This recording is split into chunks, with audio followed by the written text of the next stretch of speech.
Brazil কিংবা Argentina যেই দলকেই support করো না কেন, সকলের উদ্দেশ্যেই আমি একটা মেসেজ ড্রপ করতে চাই। আর সেটা হচ্ছে, গাইস, তোমরা যদি একে হুজুর ভাইবে থাকো তাহলে তোমরা এখন একদম ভুল ধারণা আছে, কারণ এ কিন্তু হুজুর না, এ কিন্তু যে পাশে একটা কাপড় কিংবা কিছু টানায় এডিটের মাধ্যমে ব্যাকগ্রাউন্ড রিমুভ করে দিয়া সে মাইক্রোফোন লাগায় সে বয়ান করে, সে কিন্তু অ্যাকচুয়ালি হুজুর না, সে একটা ড্রপ হুজুর ড্রপ, সে একটা মেসেজ ড্রপ করে। তো তার সে নতুন একটা মেসেজ ড্রপ করছে, তো তার ড্রপ থেকে আমরা একটু তুলে নিয়ে আসছি ড্রপটা কি তার শোনার জন্য।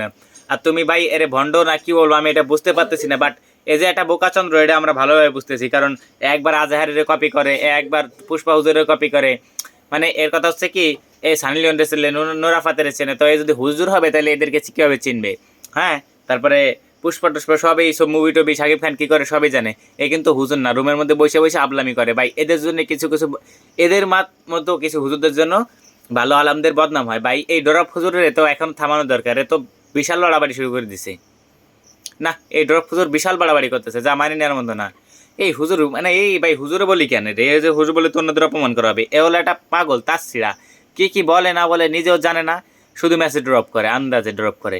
কিভাবে মেয়ে পড়াইতে হয়, কিভাবে বৃষ্টি রাতে কী হতে হয়, বৃষ্টি দিনে একা থাকার কষ্ট, মানে আবি যাবি, মানে পাগলের যে প্রলাপগুলো সবাই ড্রপ মালানো ঠিক পাওয়া যায়, ড্রপ মেসেজ ড্রপ করে। তো তার মেসেজ থেকে ড্রপ ড্রপ থেকে আমরা একটা মেসেজ তুলে ভিডিও করা শুরু করি, তারপরে সে সোজা হবে। ভাই এর থামানো দরকার, কেউ আছিস আশপাশে কেউ, এর একটু থামা ভাই, নাইলে এ কী যে করবে এ নিজেও জানে না যে কি বলে, মানে দেখেও না, যে ভাবেও না যে আমি কি বলি।